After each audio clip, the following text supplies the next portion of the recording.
Hello, everybody. Good evening. Thank you for joining us, and welcome to our show this evening. My name is Ben Wilder, Director of the Desert Laboratory, and I'm talking to you here from the library on Chumamagi Doag, Tumamak Hill, Hill of the Horned Lizard, and the lands of the Tonatim and many other Native nations hold this land as sacred, and the whole context of this lecture series is focused on the life-giving water, the river of the Rio Santa Cruz, that allowed life in this valley possible. So tonight is kind of the first of a two-night culmination of this lecture series that we're quite excited about, and I hope that many of you in attendance tonight have been able to catch some of the other presentations in this series because, and if you haven't, then as the slide you just saw mentioned that all the presentations are online on our website to be able to watch, because we're trying to build an understanding, to build a platform for how we can better assess the state of the river today, how it got there, and where it's going. And so tonight's presentation is going to be the first part of kind of connecting this science to management. And it, like I was mentioning, it's really trying to build, right? We're trying to educate ourselves so we can have the future we want for our community, and one that kind of builds on the past strengths of this region, which is water in the desert. I mean, you just can't get away from how true the water is life, especially in desert environments. So anyway, tonight's presentation is going to be, digging deeper into these topics and really talking about what's the work going on right now. So we're so fortunate to have Michael Bogan from the University of Arizona with Maya Tiachea and Dick Thompson from Tucson Water, the folks doing the work on the ground that we're all reading about right now. So the way that it's going to go tonight is that I'm going to turn the floor over to Michael here just in a minute, and then each of he, Maya, and Dick will do some kind of brief presentations for about the first half of the evening, and then we're going to get into a kind of a panel discussion that I will be moderating, and I'll be presenting some questions and we'll be talking, and then we're going to start to fold in questions from you all. And so when we get to that point, you can enter in your questions into the question and answer box, and then I'll be able to feed them in. Just in terms, a note about time, we're not sticking to a strict hour time slot. This was slated from 6 to 7:30 this evening. So we want to be able to have the conversation continue to go. So hopefully you're cozy at home, have your dinner there or a nice drink, and just can be able to be with us and enjoy the presentation tonight. I also want to just give a quick shout out to this whole series is really made possible by the Friends of Tumamak. This is a program that we started when we redid the road up and down the hill, and it allows people to kind of support the programming here on the hill, but also it allows us to be better stewards of the site. So thank you to all of you that are listening that are Friends of Tumamak, and if you're interested in joining, which we hope you are, please do just Google Friends of Tumamak, and you can see how that works. And then also we have just wonderful partners for this series, and so thank you all for being part of this with the Sonoran Institute, the San Javier WAC District of the Tonatim, Tucson Water, Pima County, and then Watershed Management has been very generous in providing graphics and some inspiration for this work. And then, of course, the three artists that we heard from, Dennis Caldwell, Kemi Ezel, and Kathleen Balo last week. All right, without further ado, we're going to get into this. And I'm just going to give brief introductions for all three of our presenters tonight, and then they'll be able to get into the meat of the show. So Michael Bogan is an all-star. Wait, no, that's not what he told me to read. But Michael Bogan is an aquatic ecologist and an assistant professor in the School of Natural Resources and Environment at the University of Arizona. Much of his research examines how drought and stream drying affects aquatic and riparian species across the Southwest US and Northwest Mexico. The Santa Cruz River Heritage Project has been a really fun change of pace for him because it's a rare instance of putting water back into a dry stream bed. And Michael truly is an all-star. I'm just so impressed by the work he's done and how much time he's committed to this project. It's quite heroic. So it's awesome to have Michael be with us tonight. And also in the all-star themes are Maya and Dick. So Maya Teache is the project hydrologist for Santa Cruz River Heritage Project. She's been working at the Tucson Water as a hydrologist for 7 years and has a BS from the University of Arizona and an MA from NAU.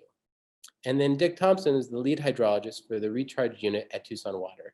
He has a BS from the University of Arizona and has worked at Tucson Water for 22 years. So again, these are the folks that are making things happen. And so thank you three for joining us this evening. And Michael, let me turn the floor over to you.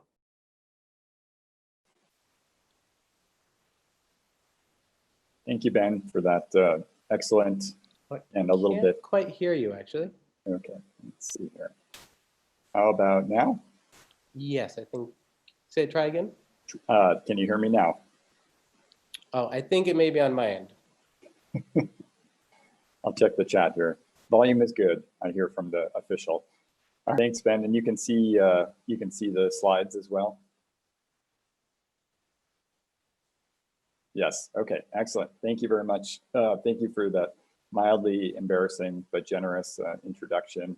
This is really, as you'll see tonight, this is really a fun team effort with Tucson Water and some of the ecology research that me and my lab group have been doing down there.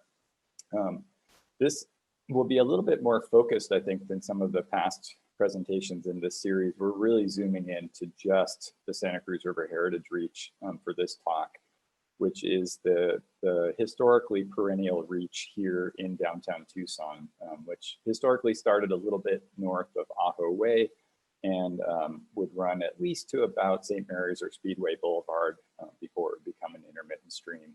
So that's the reach we're really zooming in on today, both the past and the present. There we go. And as Ben started with, it's essential to start with an acknowledgement that this is the homeland. This river that we're talking about, the downtown Tucson, is their autumn lands. The Sabai-Furi, or the Wakatam and the Tonoatam and their Huakam ancestors have been using and stewarding this river for thousands of years. The history of downtown Tucson and the river is, the more I learn about it, the more amazed I am. I mean, there are 4,000-year-old irrigation canals right in downtown Tucson, right under what's now Mission Gardens. And those irrigation canals were used over and over again through millennia, all the way up until the time that Tucson became a growing city. It wasn't really until the early 20th century when those stopped being used. So that's really important to acknowledge how well stewarded the river was and the ecology of the river for millennia until Tucson was settled and became a growing city. And then, as we'll see, the river met a different fate. I always like to start with the historic context. And so we can see here a wonderful photo looking south from A Mountain in the early 1900s. And you can see this is the main branch today, or what was called the spring branch of the Santa Cruz River. This would be roughly where Silver Lake Boulevard is today. And then you can see the west branch coming in here, hugging right along the edge of A Mountain.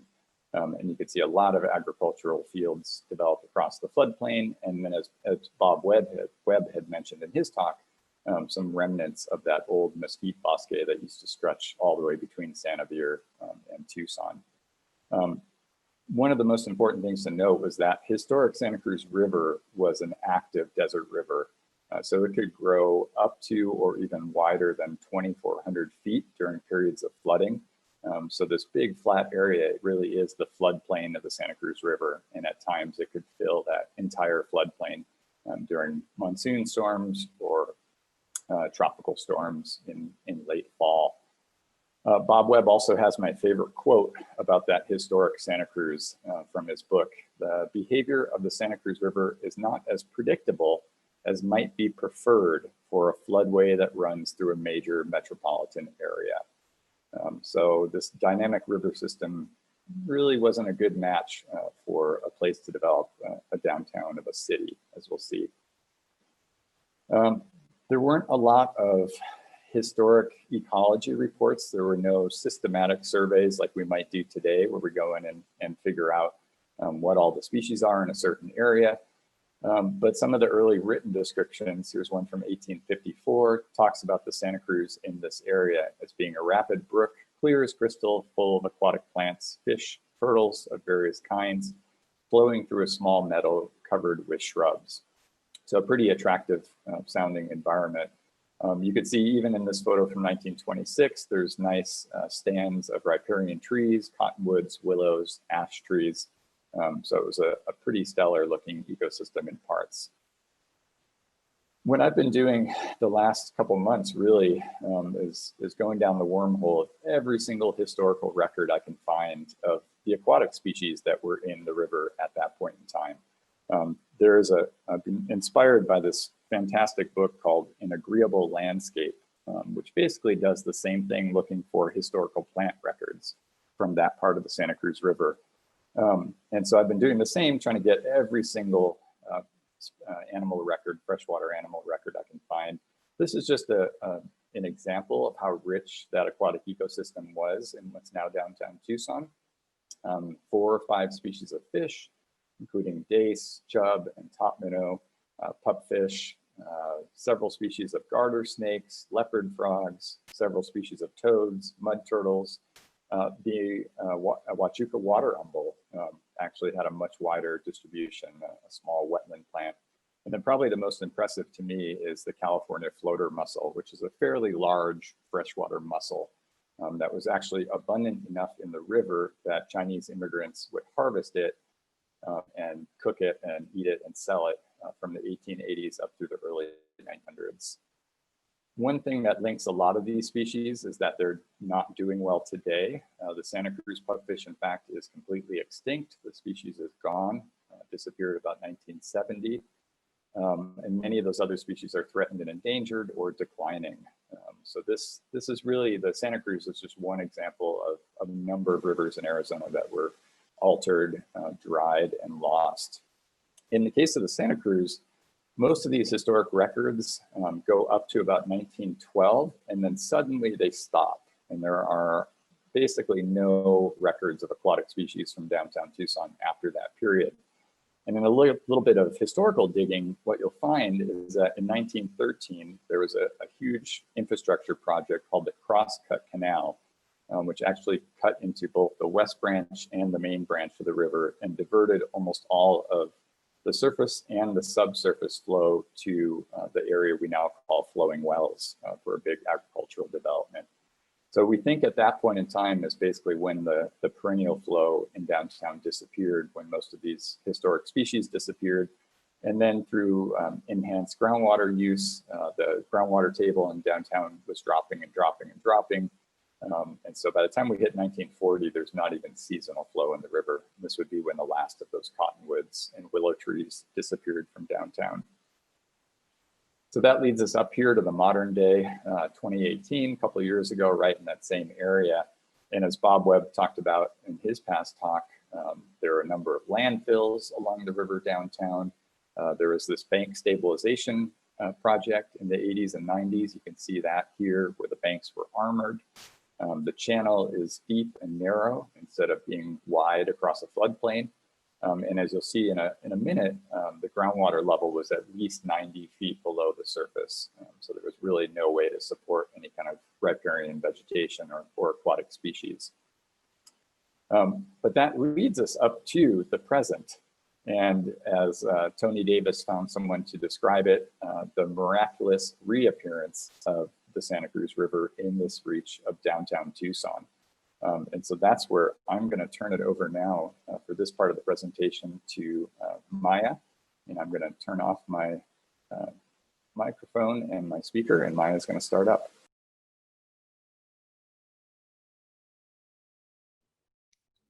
Okay, thank you, Michael. Good evening. So here, you see all these people down below. This is actually the release party, which was June 24th, 2019, in the middle of summer. It might have been it was one of the hottest days of the year, actually. I think it was about 104 degrees. And we really only anticipated maybe 20, 30 people to show up.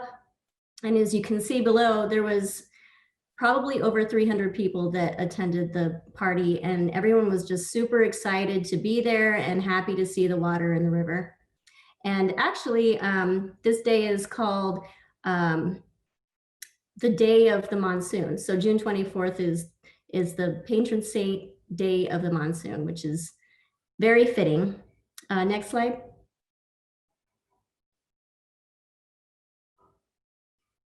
So I really want to emphasize that this project is multi-beneficial. Not only does it add a unique new project to our reclaimed water portfolio, but it's right in the downtown area. And this is going and does currently offer a downtown riparian area that's, growing with time, right along the bike loop where everyone can see it and right in the public view, which in turn will create potential economic development opportunities. The downtown area businesses love it. And then, like Michael described, it enhances cultural connections because of our long history related to the Santa Cruz River.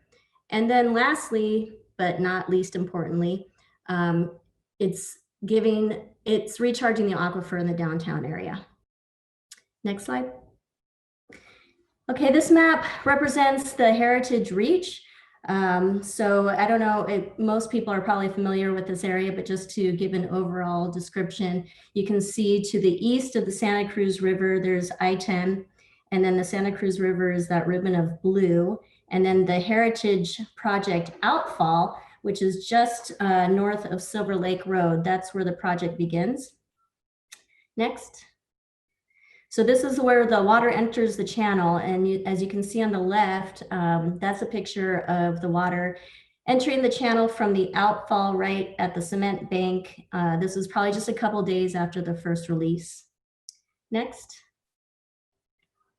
And this is Mish's Lane. This is actually where we hoped it would reach to. And I want to emphasize that this was kind of a pilot project. No one knew what really to expect when we started releasing water into this channel. It had never really, nothing like this has ever been done before in the downtown area. So it was a bit of an experiment. So we were really going to be happy if it reached Mission Lane. And that's Mission Lane on the left, where the water is going over the grade control structure. And then this blue arrow represents Congress Street Bridge. And this is where we permitted the project. And on the left is the picture of the Congress Street grade control structure with the water flowing over the grade control structure. Next.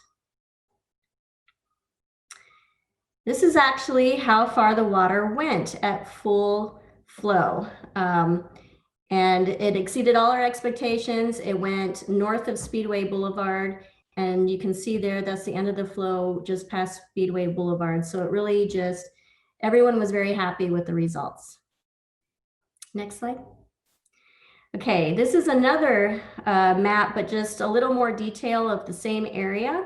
That blue line is showing the outfall, where the location of the outfall is, and then that orange line is showing what we call WR364A. So I'm going to get a little technical here, but this project has lots of permits that we have to abide by, state permits, and this is our monitor well that we monitor continuously for water levels and water quality.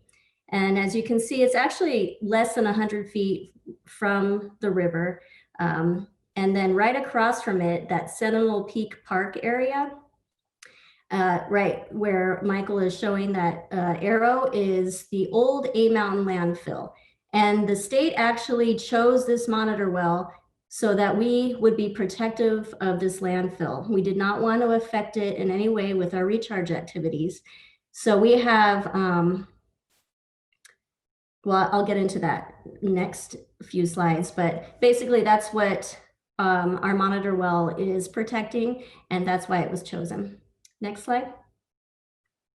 Okay, and this is a historical graph of that same monitor well back in 2000 and then going forward. You can see that there's seasonal fluctuations in the water levels there. So On the left is the water level, and then going through the blue lines representing the water level, and you can see it's fluctuating, and those are seasonal flows. So it would come up during a monsoon, and then it would drop back down, and it would do that annually. And then you see that big water level rise is when we started recharging water in that area, and it's following a similar fluctuation, but just at a higher water level. Next slide. Okay, so here on the left, we have depth to water. And on the right, let's see, it's hard for me to see here. We have the flow. So in green is representing our flow from the beginning of the project. In June, we started full flow at 1950 GPM. And whenever we dropped down to zero flow, that was when we were doing maintenance or some kind of upgrades. There where Michael is showing, that was the sediment removal. So we shut down flow very minimally there. And then, but for most of the time we were flowing at maximum. And especially in the beginning, we wanted to see how the aquifer was going to react to maximum amount of flow. And as you can see here, between December and March right before March of 2020, we reached almost 60 foot. And we had to pull back flow because of that. So we started dropping down flow. And over time, we're just kind of seeing how the aquifer is reacting to the amount of flow that we're putting in.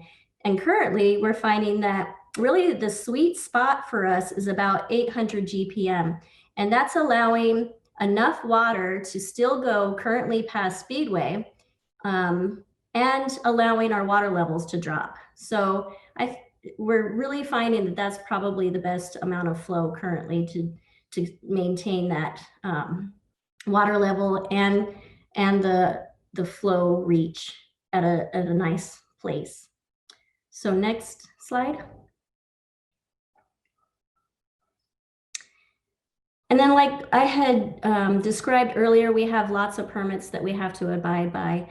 And this is showing, let's see here, our depth to water here on the left. And that blue line is representing what, like I told you, that peak that we almost hit at 60 feet. That 60-foot water level is where we want to be maintained underneath that 60-foot water level. And it's shown in that dotted blue line. So you can see we got close to it, and then we dropped our flow, and we're managing it. So this is a managed recharge project, which is really the intent of it is that we can manage these water levels to keep them at any level we need to. So we're able to keep it below the 60-foot water level. And then that red line is actually, so that 60-foot is called an alert level, and that red line is actually our shut-off level. So after 60 feet, if we rise above that 60-foot water level, we have to send a letter, and we have to describe how we're going to avoid reaching that 50-foot water level. And after if we ever reach that 50-foot water level, we have to actually shut down operations. So our intent is never to reach that 50-foot water level. We are able to operate the project so that it can basically maintain a water level that we prefer. And we're finding that that 800 GPM is really kind of the sweet spot right now. Next slide. Okay, I'm going to hand it off to Dick to talk about the sediment removal project that's done by Pima County.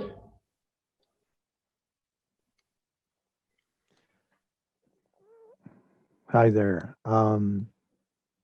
So what you're looking at here is the Santa Cruz River. This is taken from Turmac Hill, and you're looking down on the outflow areas, that stand of green, that tall stand of green there that's coming up.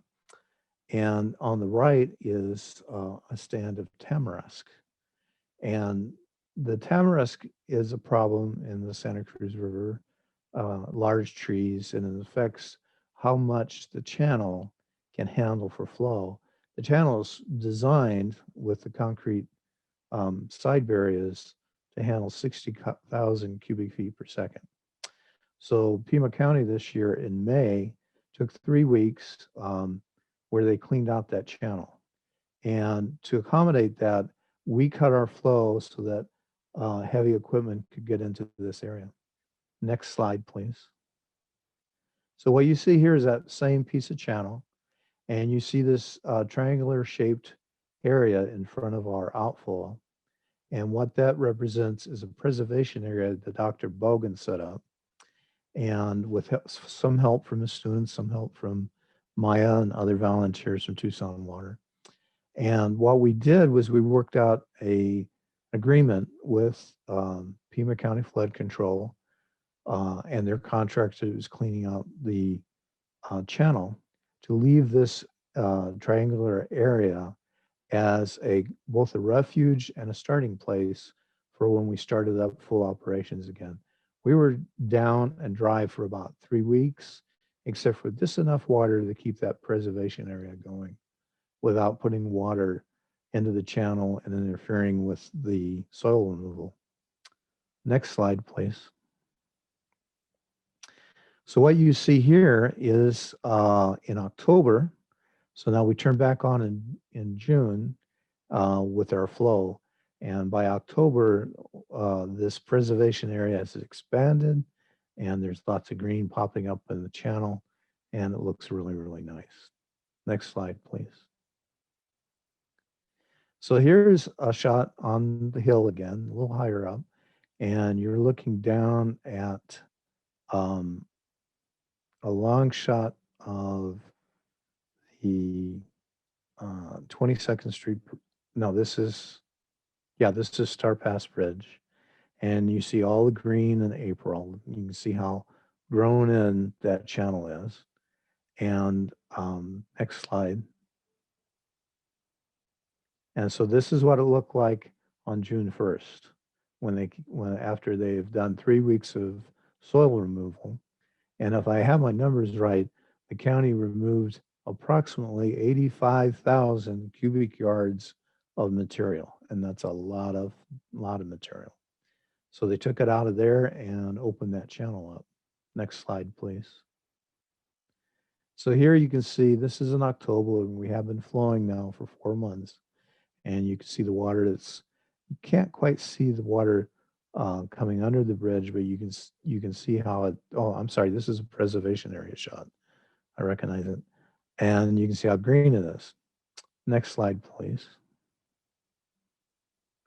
So this is the preservation area when Dr. Bogan and his volunteers were working in it, and they were setting up a little side channel so that when we did come back on our flow, we wouldn't do any damage to the area that we were trying to protect. Next slide, please. So this is November 14th, and that's the same area where they had done all that channeling, and you can see how nicely it's filled in, and we got all kinds of nice plants growing, and Michael could name all these, but I can't. I'm a hydrologist. I'm not a plant guy. So, but it looks really nice. And next slide, please. So this is the preservation, in this shot, the preservation area is up here on the left. And you can see the water channel that Dr. Bogan and his volunteers built. And there's water flowing down it. There's also water flowing outside the channel as it spreads out.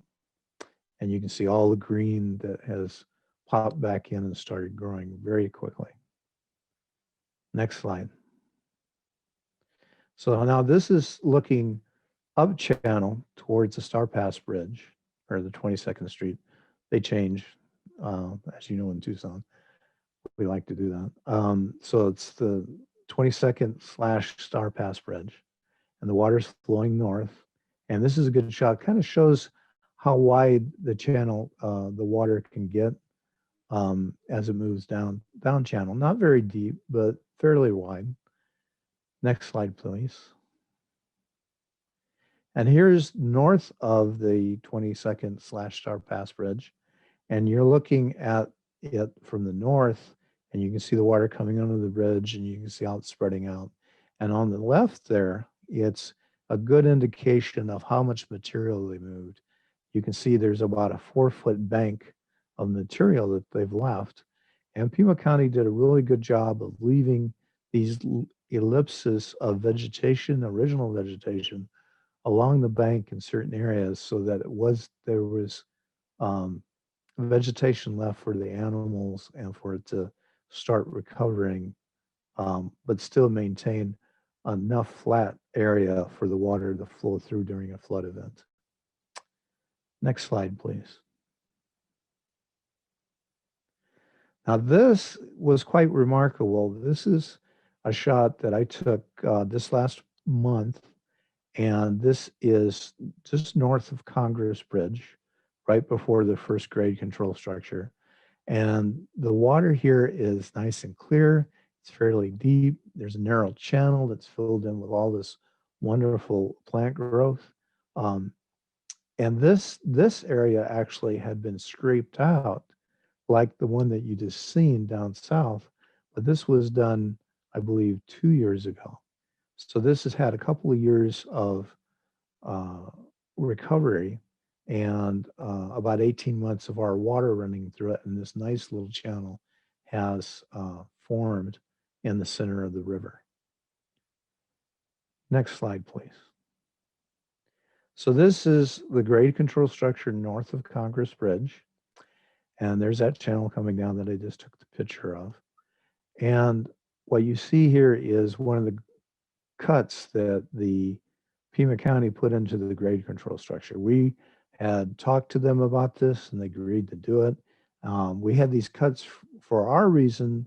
We wanted the cut to mainly be able to measure the flow better and not have the flow back up and form a lake behind the grade control structure, which it did tend to pond quite a bit on each side of that grade control structure. And we wanted it not to be a lake, but be more of a stream. And Pima County wanted it, they liked the idea of keeping the water in the center of the channel and not undercutting the soil cement on the sides. So it was a win for both the county and the city. Next slide, please. This is the other side of that grade control structure in November. And you can barely see the creek from this picture, but it is running down through all that tall grass heading towards St. Mary's. And next slide, please. Now this is not a hockey player. This is a road runner that lives in the preservation area and is making good use of it. He's out there constantly. And that's the outfall pipe behind him. And before I turn this over to Michael, I would like to acknowledge that Pima County Flood Control has done a remarkable job of working with us on this project and helping us keep on the straight and narrow and making sure that we meet their flood control targets while at the same time helping us to establish this stream feature in the bottom of the Santa Cruz River. And at this point, I will turn it back over to Michael. Thank you, Dick. That is a good transition, and there are definitely a lot of road runners that live down in this heritage project. So if you haven't been down there, go down to visit some of our road runners. I don't think I've ever seen so many in my life as there are there. So now the last part of the talk, we're gonna focus on what the ecological benefits are. We talked about what some of the hydrological benefits and some of the cultural benefits. So this will be focused on the ecology. And here's where I'm going to put on my ecologist hat and draw a bit of a distinction with some of the language that we use. So you might hear people talking about restoring the ecosystem or restoring the Santa Cruz River itself. And I think that's a little bit different from restoring flow in the river channel, which is what I would argue we've done here. And the reason is if we overlay on the Heritage Project area that historic flood width of the floodplain of where there were cottonwood trees or willow trees, it's pretty massive. So there's no way we're going back to that historic Santa Cruz River because we have, you know, Barrio Anita, we've got Barrio Santa Cruz, we've got Menlo Park, we've got these neighborhoods, we have new caterpillar plants here. There's all kinds of stuff. So we're not going back to that, but we are putting water back into this narrow channel. One thing I would say, anyone who lives in Tucson, the next time you drive down Congress Street, where we go, right up here, Congress Street, right where the two parts of Congress come together as you're driving west, you're going to drop down a little 10-foot hill. That little hill that you drop down, you have entered the floodplain of the Santa Cruz River. So historically, the river would have gone that far in periods of flooding. So think about that the next time you're driving down Congress. So as an ecologist, you know, my question is what kind of ecological benefits will this flow restoration provide, even if we can't bring back that historical ecosystem itself? So we'll step back to June 24th, 2019, that day that Maya talked about, all the wonderful people that came down, the community gathering and enjoying the water and people playing in the water. It was really a spectacular event. Of course, as an ecologist, what caught my eye right away was some of the wildlife and some of, in particular, the dragonflies. So even though when this photo was taken, the river had only been flowing for a few hours, it had already attracted a number of dragonfly species. And if you were to have an ecologist's eye and look really close on some of these plants, you would see that not only had the dragonflies been attracted to the water, but they were already mating and laying eggs in that new water, that 3-hour-old ecosystem. So there was no funding, there was no plan, there was no ecological, you know, proposal to do anything. But I saw that day and I thought, okay, this is something we definitely have to study, and we'll figure it out. I can ride my bike down here and do surveys. And so that's basically what I've been doing since that point, going down to the river at least every couple of weeks and monitoring some of the wildlife that are using it. We'll focus at the beginning here on dragonflies and damselflies because they're a colorful, beautiful group of insects to study.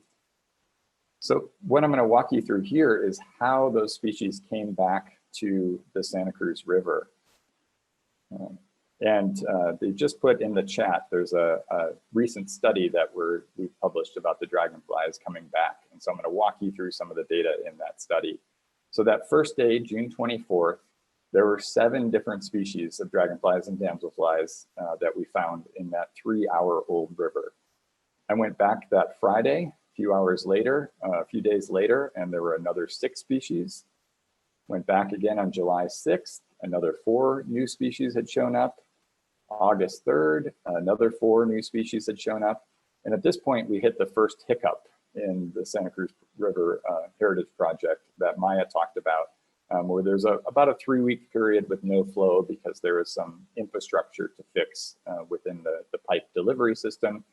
And so across that period when there was no flow, there was just a single new species that had shown up in the river.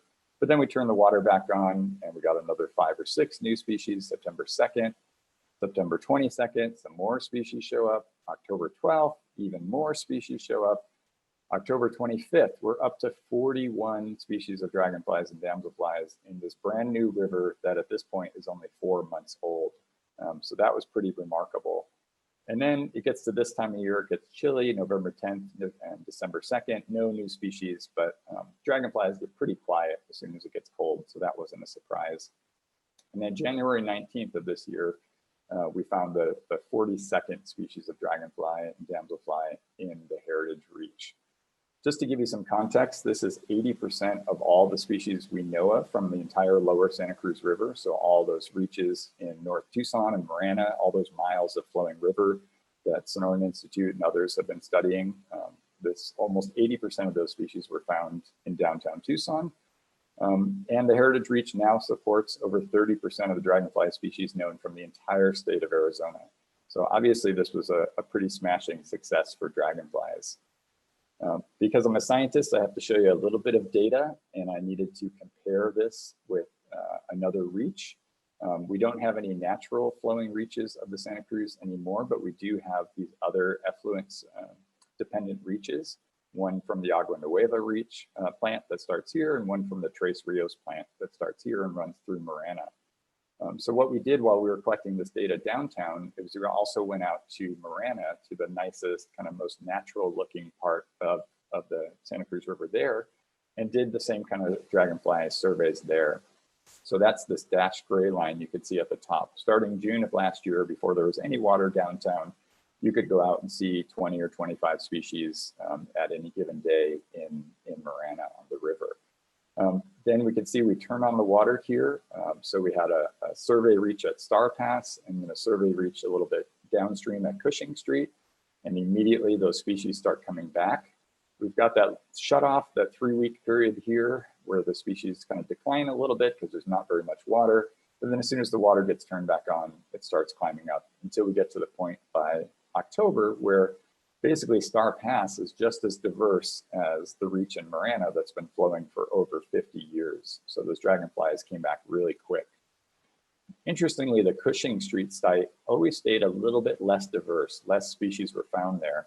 And that's because every time that the water fluctuated, occasionally Cushing Street would dry up because it's further away from where the water is being released. So these little gray arrows show places where that Cushing Street site dried up. We see the numbers decline in the wintertime when it's cold and then come right back up as the weather warms up. But then we hit the sediment removal that Maya and Dick talked about. So at that point in time here, we turn off the water in Heritage Reach, the numbers go and plummet down, and there's that period of 3 or 4 weeks where there's dewatering and sediment removal. The good news is I kept telling people they're gonna come back. They'll come back as soon as the river's back on, I promise.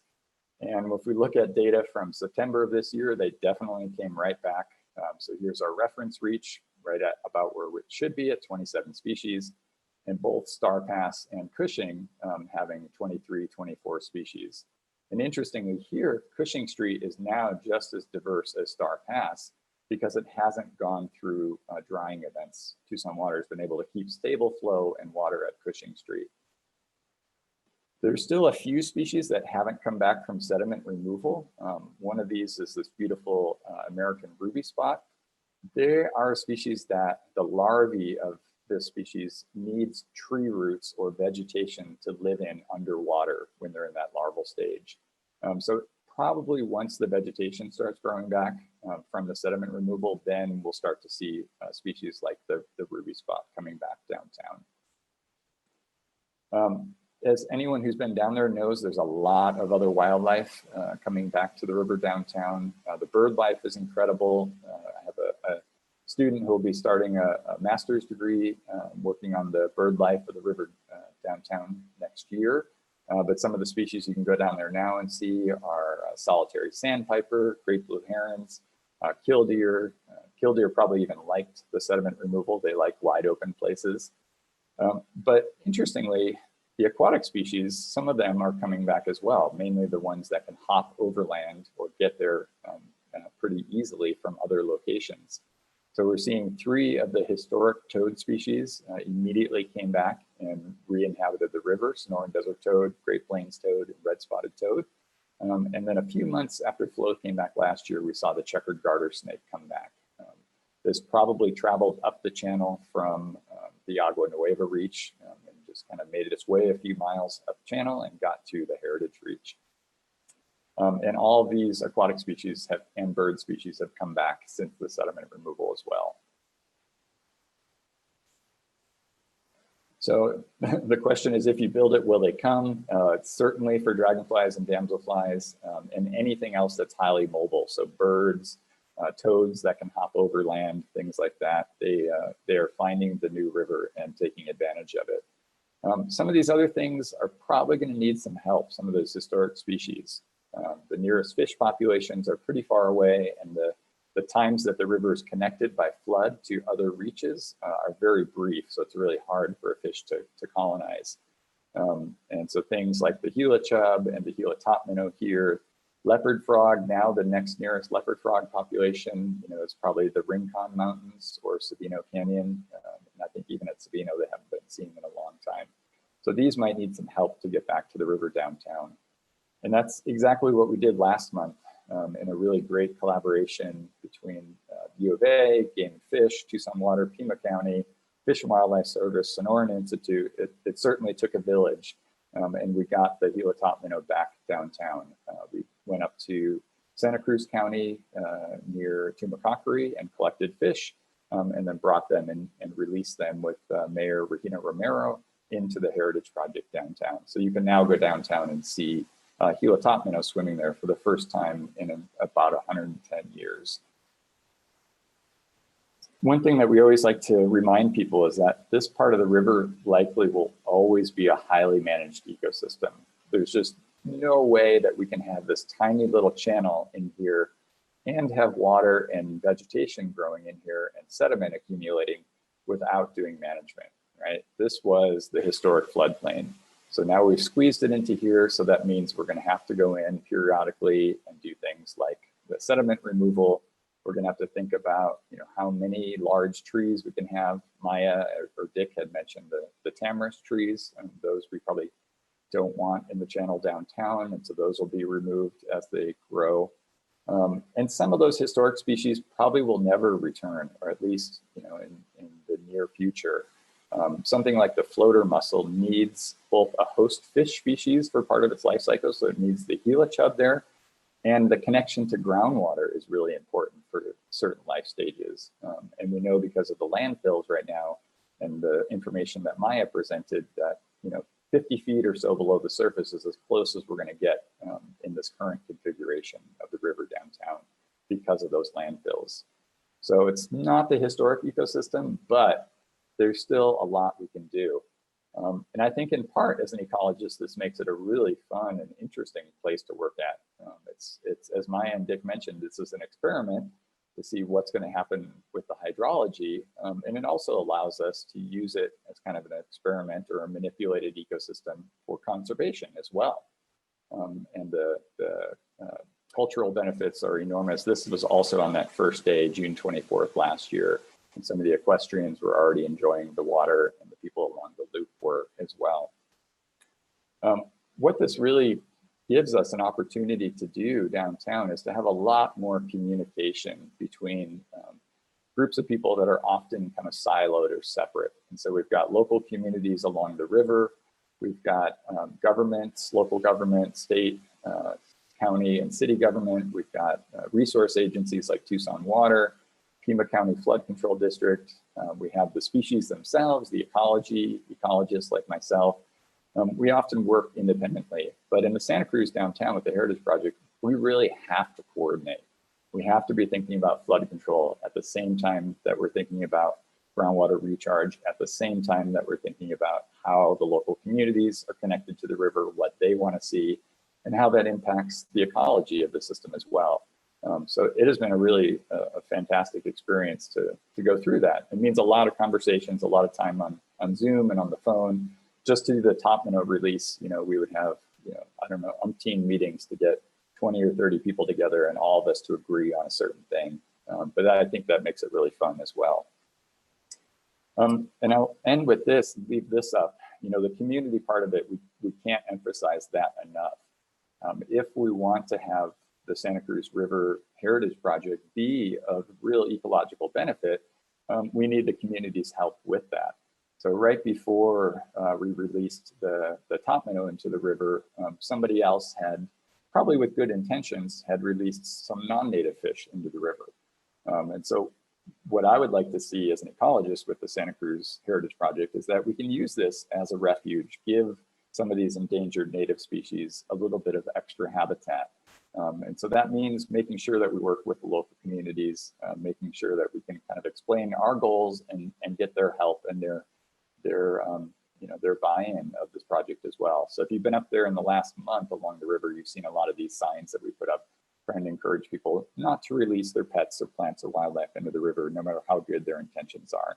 Because I do think, we can't have the historic Santa Cruz River ecosystem, but we can have a lot. We can have native species, we can have valuable habitat, we can have recharge, we can have an economic benefit, all these things can happen at once. And so that's a really exciting part of working on the Heritage Project. So with that, I will open it up, turn it over to our host here and see what they want to do. Awesome. Thank you, Michael. Thank you all. That was such a great overview. So at this point, I'll invite all three of you. So Dick and Maya, if you want to turn your videos on and unmute yourself. Great. Maya, I'll let you join us as well. All right, cool. So, well, thank you. I mean, that was a really excellent overview. And I think it was, I know for myself, it was really helpful to kind of put all the different pieces in context and really realize like the scoping of what your goals are with it, instead of just kind of what we think putting water back in the river is like what you're trying to attain, but no, what you're really, the constructs you're working within. That was really helpful. I guess one place I want to start is, can you tell us a little bit more about the water itself? So specifically, it's effluent water. Talk to us about like the technology that allows high quality, treatment of effluent water to support native fish species, or that it's, people still kind of have that stigma of walking through dirty water, and it's like not that. So if you could, I mean, anyone but Dick and Maya, if you wanted to start to kind of explain just a little bit about like kind of the water quality and how we got to a point where we are now. I can start. So we're getting our wastewater from the Agua Nueva treatment plant, and then it goes to our Sweetwater reclaim plant, and where we do further treatment. We add chloramine, and then it's actually Class A reclaim water. So it's highly treated, very good quality reclaim water, just a couple steps below drinking water, honestly. So after we add chloramine, it goes to our distribution system. And then as part of our permitting, you cannot just add any water into a waterway. We have to dechlorinate it. So this is actually our only project that Tucson Water has where we chlorinate it and then dechlorinate our water for our project. So there's what's known as a valve control station near the Heritage outfall where we dechlorinate the water with sodium bisulfite, and then we release it to the river. Yeah, that's a really good explanation. I'll mention too, if you go on the Pima County wastewater site, you can look up Agua Nueva and you can see it's called the Baldo process. And it's a very complicated process. And we could spend a couple hours explaining how they turn wastewater into Class A reclaimed water. And that Class A reclaimed water means that you can bathe in it, you can get it on your skin, you can wade in it. They just don't want you to drink it because it hasn't been purified for drinking. And of course, once the water is dechlorinated and dropped into the river has stuff in it too. So everyone should take care of wading around in a natural river stream. With one other kind of question connected to the water quality is, I've heard a decent amount about endocrine disruptors, and there's been some great research at the different parts of the U of A looking into that, and essentially hormonal changes, both amongst people, but then also fish species and whatnot. What is this Class A address all concerns from endocrine disruptors, or can you maybe discuss that a little? As far as I know, it doesn't go into great detail on the endocrine disruptors. However, there has been quite a bit of study for the Agua Nueva and the Tres Rios wastewater treatment processes here in Tucson, and those are ongoing. And so far, they have not been able to show any real detrimental effects on the fish and the wildlife that are living in that water. Yeah, I can. And about 5 years ago, Pima County went through and spent a lot of money upgrading both of those plants, and they produce a very good water now.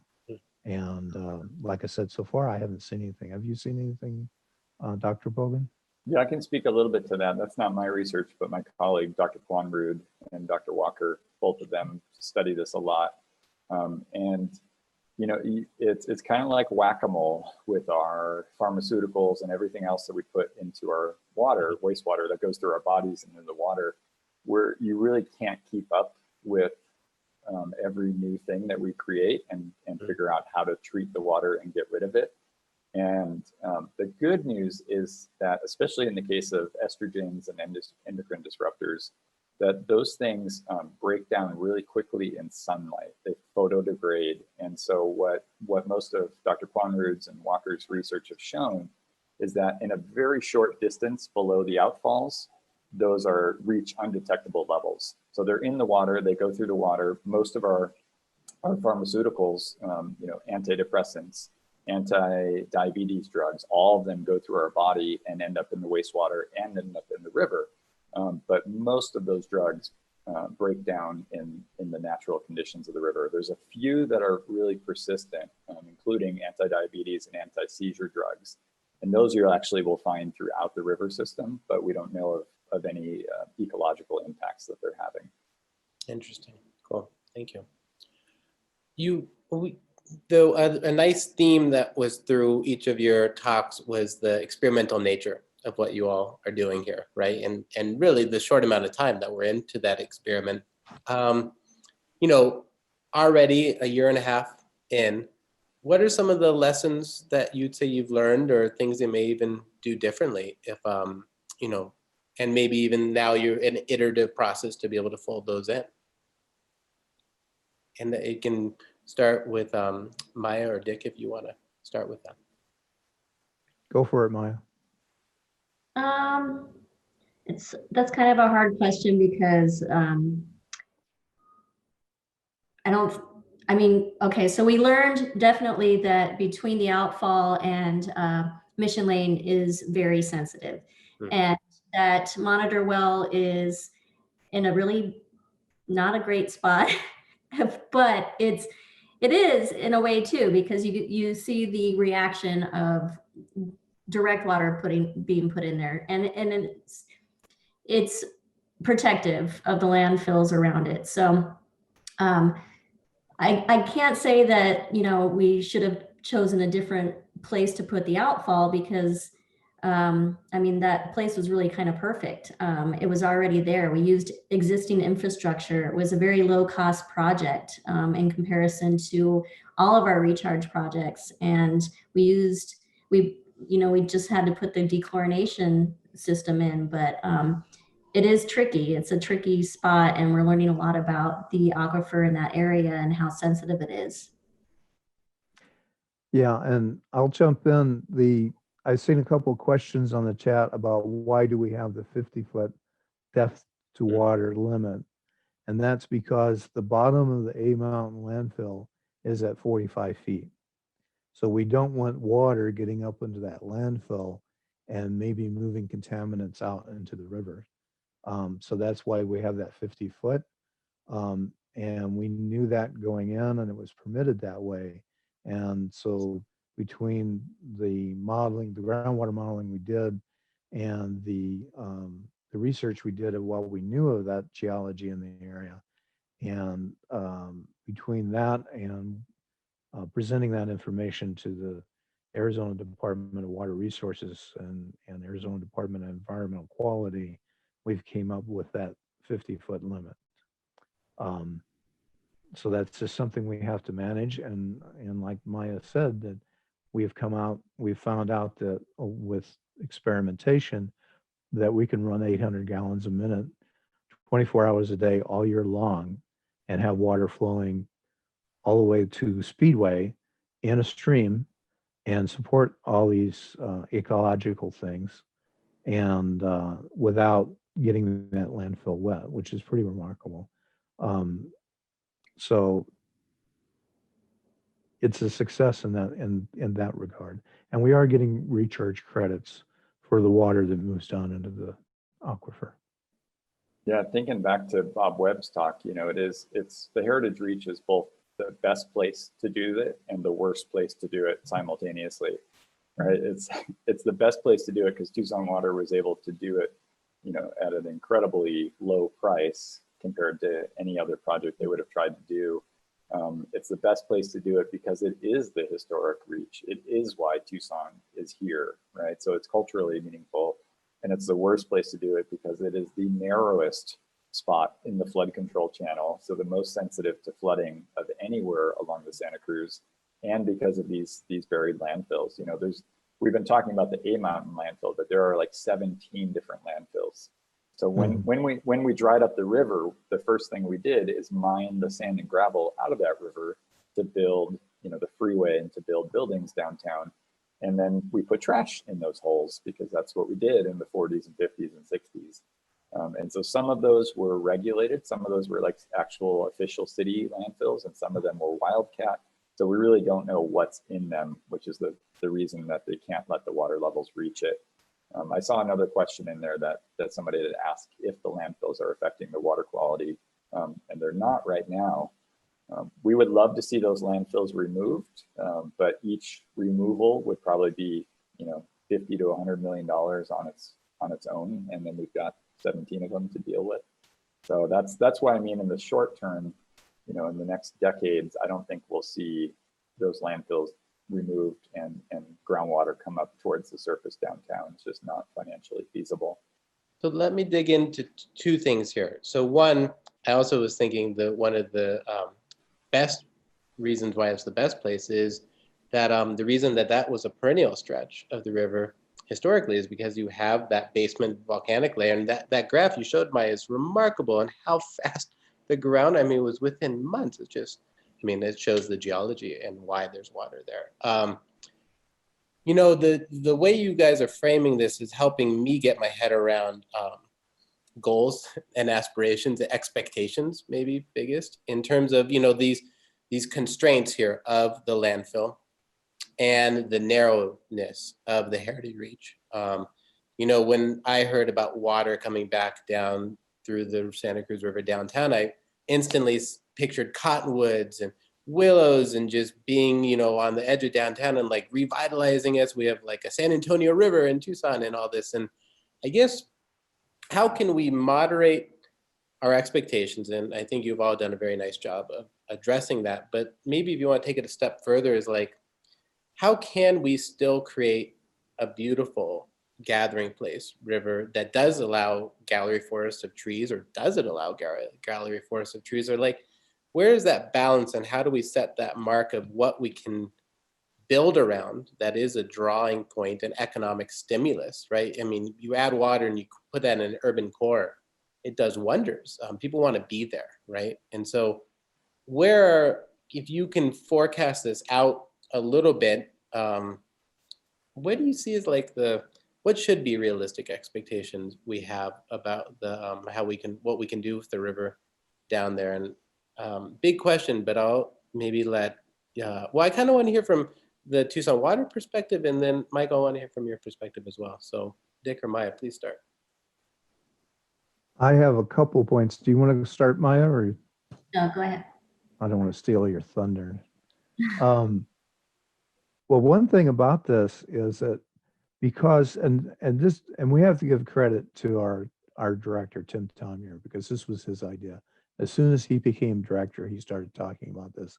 And he says, we're going to make this happen. And he jumped right into it. And I give him immense credit for that, because for years, people have talked about doing something like this. And for years, all we've got is flack about, well, there's too many landfills. There's the flooding problem. You can't put water out there. There's garbage. There's homeless people. What are you going to do with them? And it was all these negative statements. And they'll say, oh, you'll never get the permits and all. And Tim came aboard and he says, we're going to do it. We're going to figure out a way to do it. And we looked around, we found a great place to do it. And we started with small expectations. When Maya and I were going out and we were talking about it before we started it, we told people, you know, right off the bat, this is not going to be bank to bank water. This is going to be a little stream of water that you'll probably be able to walk across in most places. And so we were very careful to package it that way to try not to get expectations up. But at the same time, what we've learned is the community loves this place. We get all these compliments and we get all this good PR from it, and we're learning from that. And one of the big, and so we've learned two really important lessons. One is be careful about who you're listening to in the negative mode. You know, there may be ways of doing things that people haven't thought of and ways to overcome hurdles like that landfill. You know, we've been able to manage that just by controlling the water without removing the landfill. And the other thing, you know, so don't let negativity stop you from trying something. And then when you do it, and if it is a success, then you can build on that success. And we're hoping that in the future we'll be able to put more water, more of this reclaimed water, either north of a mountain or some other place in the river system, and continue this increasing the ecology and so forth. As far as bringing back like the cottonwoods and things that you talked about and Bob Webb talked about, maybe we just have to sit down and talk to people like Bob Webb and you, and figure out ways of making the river wider so that we can have those shoulders where you can perhaps put in cottonwoods. And we have to work with Pima County and the flood control people, and we have to come up with new and different ways of doing this. And that's the really fun part about the Heritage Project, is we have shown people that you can do something and make it work. So I think that if we keep working on it, we keep focusing on it, and we bring in experts on it like Dr. Bogan and Bob Webb, then maybe we can expand this and make it even better than what it is today. Great answer. Yeah, I think there's kind of two levels that you could look at it. You could look at it, you know, there's like the dream level, which is unlimited budget and unlimited resources. And in that level, you remove the landfills, you do exactly what Bob Webb talked about, and you set back the levees every single place that you can, you know, remove some of the soil cement, set it back to the edge of the loop, the edge of the county owned area, make that as wide as possible. And then potentially within that setting, you're still constricted compared to the historic channel, but you would be able to allow at least some of those cottonwoods to come back. You would be able to allow the water level to rise, you know, close to the surface. I know that the weeds of Tucson Water's permit says they can't actually let it come all the way to the surface, but that's a whole nother discussion. But you could do that with unlimited time and money. The reality of, you know, where we're at in the next 30 years, I don't think we're going to get to that point. But we can just kind of shift our mind a little bit and think of the Heritage Reach more as a garden than anything else. You know, this is a managed system. It's important, it's life-giving, it's going to serve all these ecological purposes, but it needs some maintenance and it needs our help. And so it's going to mean, you know, removing things like tamarisk, removing, you know, even if a cottonwood somehow managed to get established there, which I don't think they will because of the groundwater, but if they get established and they start holding back flood material, you know, we may have to remove that cottonwood. We may have to instead promote things like cattails and wetland vegetation and shrubs that can tolerate the floods, still provide a lot of ecological value, but not be the historic forest that it was. So I think if we want to go full restoration, you know, and get that historic river back, then we have to look to other reaches, like even just upstream in the Paseo de las Iglesias. You know, that's a much wider channel. There's much more opportunity to do things there. Well, let's maybe shift exactly that direction. So, you know, how applicable are kind of the lessons of the Heritage Reach project to any future flow restoration projects in other part of the Santa Cruz? Maya, I'm thinking from your perspective with managing the hydrology, and like, is there other stretches of the river that you're eyeing or they're already working on that kind of allow maybe less constraints in terms and where we can have higher flow rates return, or what do you all see?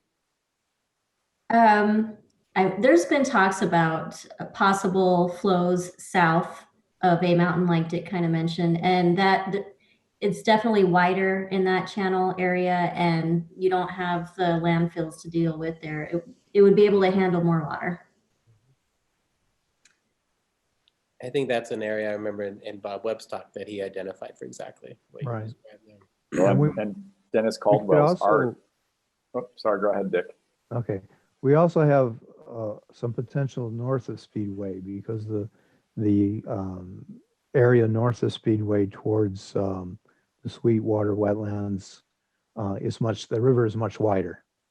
And so we might be able to do something north of, say, St. Mary's or Speedway, somewhere in there.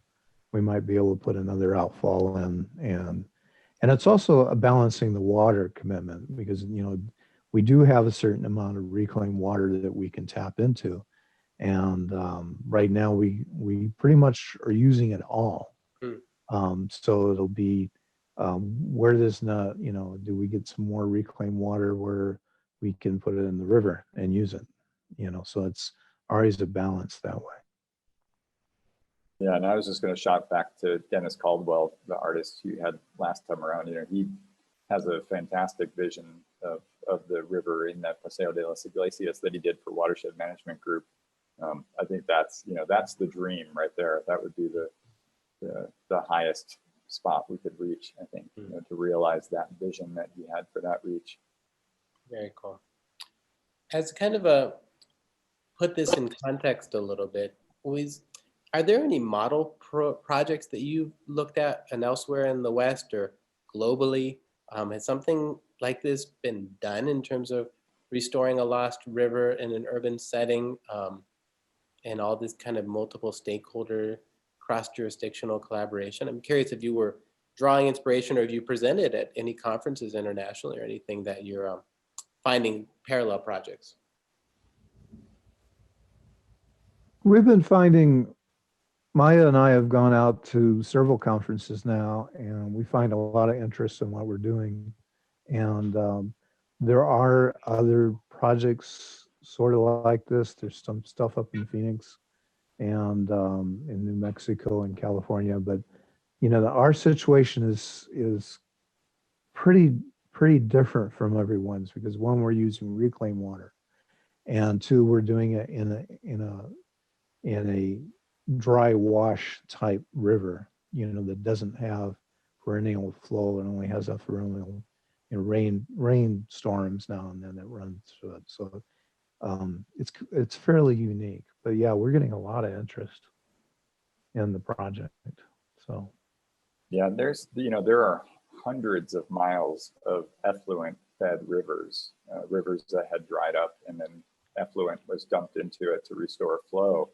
The Santa Ana River, Las Vegas Wash, the Salt River, the Gila River, the Rio de Flag and Flagstaff, the Nogales Reach of the Santa Cruz River. Those are all examples of effluent dependent rivers where effluent has restored flow.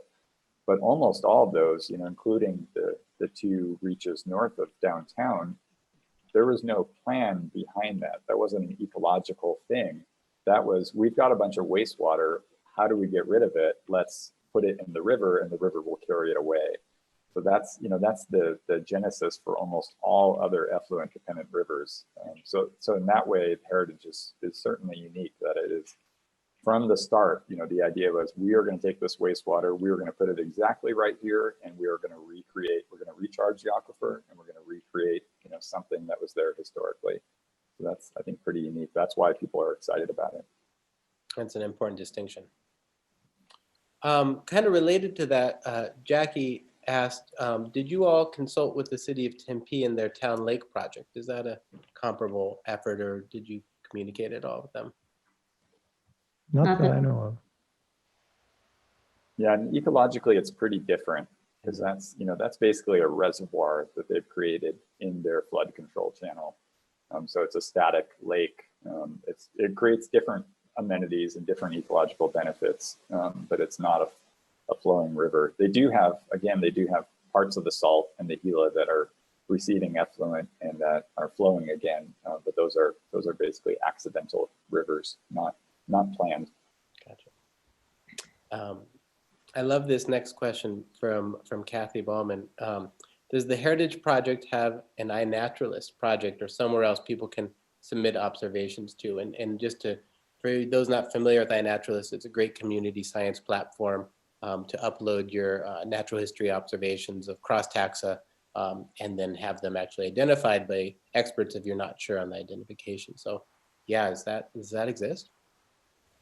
It will at some point soon. That's in my broader scheme of plans, is to get a larger community science project going on the Heritage Project. Right now, I would welcome anyone to put any observation from the Heritage Project onto iNaturalist, especially if it's water related, you know, wetland plants, dragonflies, anything like that. You know, I see those, the whole public can see those, and I can use that information for sure. Tucson Audubon has, through the eBird platform, which is a related platform, they have actually broken up the Santa Cruz into segments, and there are eBird segments or projects. And one of them is Congress to Silver Lake, which includes the entire Heritage Project. So if you like birds, please go down, use eBird, and document the birds you see in the Heritage Reach that way. And that's another way the community can generate science. Great. Yeah, I can't, just to underscore how useful those observations that anybody can make through those platforms. And you don't need a project necessarily to do it because it's all geo-referenced, and just, you know, people like Michael, your students, that can go on there and see, you know, who has uploaded information and go with it from there. So that's a great question. Muffin asked kind of, and this is, we talked about this, but this is a good kind of more specific question. How often will Pima County Flood Control need to do sediment removal in the channel? And you guys can feel free to kick this to Evan Canfield from Pima County, who's talking tomorrow. Right. Okay. Yeah, Evan's the expert on that, but I know that I think I was told that it's been over 20 years since they've done any removal in this area. So if nothing changes, you know, if the next 20 years is like the last 20 years, and I think we have a very good long time before we'll have to do sediment removal. Mm-hmm. Now we may have to, and Maya has made plans for this, working with Evan and coming up with a plan of what happens if we get some really large trees growing in the channel. And so Evan and Maya can talk more about that.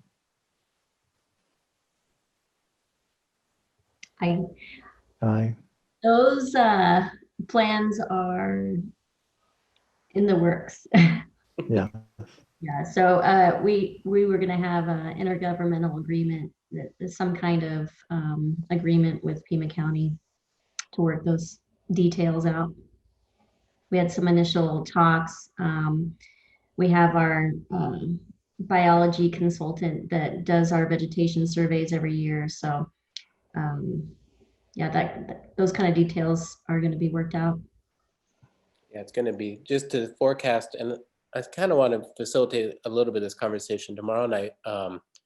What does the conversation look like in 30 years? You know, what is the efforts that you all are doing led to a new generation of people and their interface and relationship with the river? And that brings in all the things we've talked about in the series, including the artistic renderings and depictions of our river and just how we relate to it. I think the work you're doing is kind of a game changer in what that narrative looks like. Let me get into a couple other questions here. There was one question, can people go down into the riverbed and take photos? Are there any restrictions for doing the iNaturalist, perhaps observations or anything else? No. Okay. Yeah. No, that's another way that I think the Heritage Project is so wonderful, because the flood control district has been wonderfully responsive to the increased interest in both our dry washes and our flowing rivers. They've been very responsive to the fact that a lot of community members, really value these systems. A lot of that goes back to the sediment removal on the Rito about 3 or 4 years ago. And so I think there's a kind of a culture shift happening broadly and thinking of these as being, you know, our public community spaces and not necessarily just flood control. And that's a longer term shift that's happening in other places too, in Los Angeles and the Los Angeles River, that has been happening over the last 20 years, where it's gone from an isolated flood control area to a public resource. But the Heritage Project, I think, is fantastic because on that opening day, from the celebration platform up high, Tucson Water, I'm assuming, was the ones who were behind this. They actually built, you know, a path and put down some gravel and opened up the gate, and you know, you saw exactly where you were supposed to go into the river.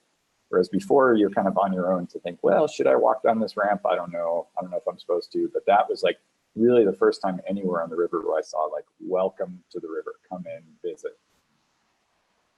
That's so true. I was there that day, and there was just this beautiful invitation to go and participate in the process. Yeah. There are two questions about kind of invasive plants, and you can also talk about invasive species generally. One is, there are other plans to remove the tamarisks along sections of the Santa Cruz, specifically up by the Marana Heritage Park? And then the second part question is buffalo grass taken advantage of the preservation area or that disturbance within the river?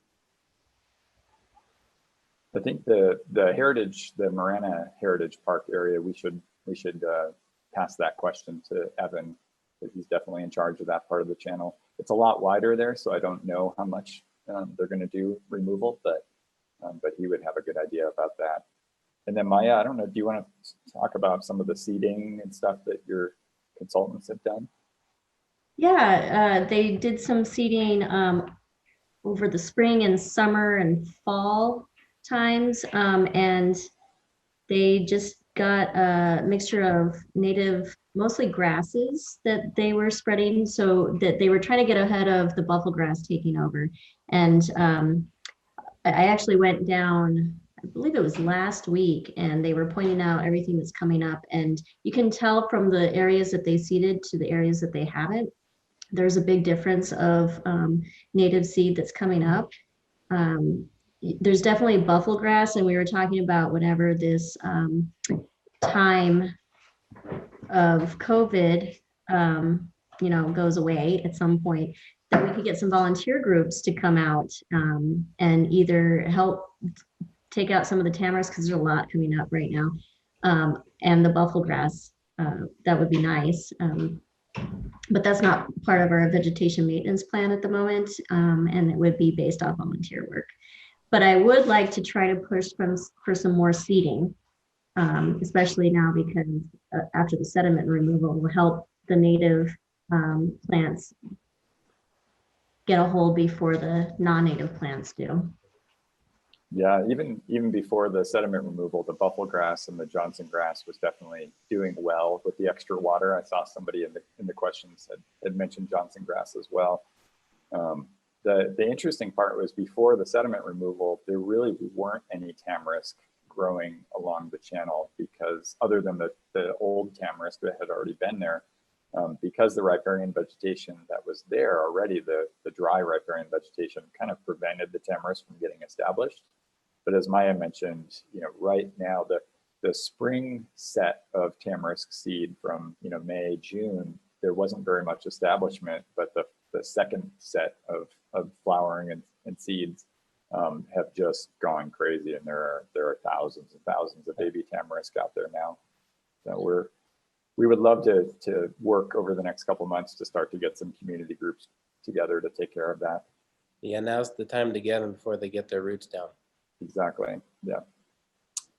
Kind of another question that was posed related on kind of volunteer effort or kind of manual labor work is, unfortunately, I think we're all familiar with the pretty intense amount of trash that's in the river. The ubiquitous shopping carts, attresses. I'm sure you each can add some very interesting items to that list. Are there discussions about how to mobilize, as Josh Shafter asked, are there discussions about how to mobilize the trash cleanup of the Santa Cruz River on an ongoing basis, or is that part of budgets from the city or county, or what are the plans to get a handle on that?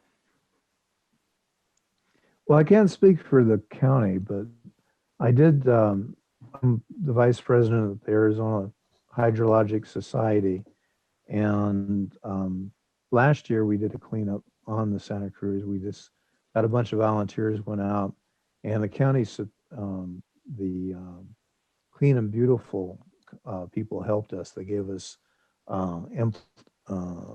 plastic bags. The county arranged trash pickups. All we had to do was go down, fill up the bags, and drag the garbage up to the top of the ramp, and then they came by and picked it all up.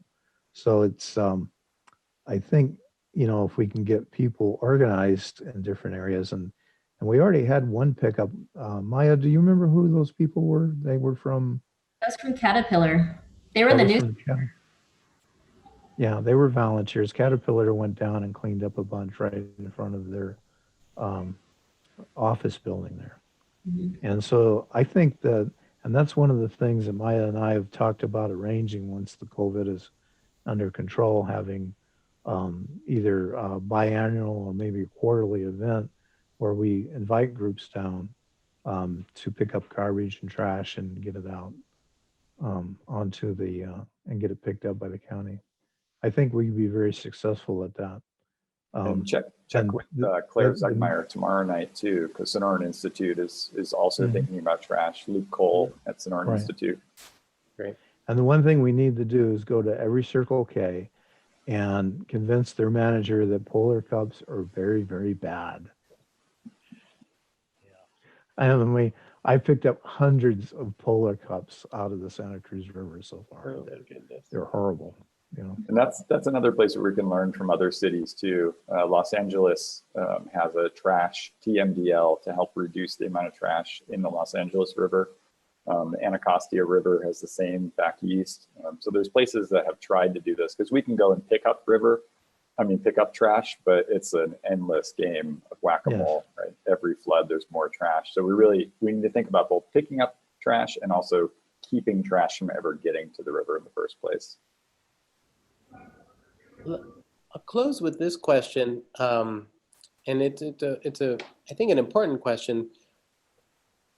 And a lot of the comments or conversations thus far has talked about, you know, being realistic. Okay, so like this is the river we have, this is the history that's led us to this, and we don't have unlimited time and money. So where should we put our time, money to have the most bang for our buck to improve the health of the river?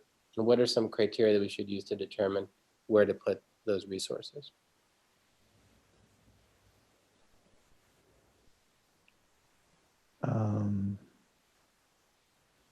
And you could have. Well, I think one thing, I think the Heritage Project really showed this.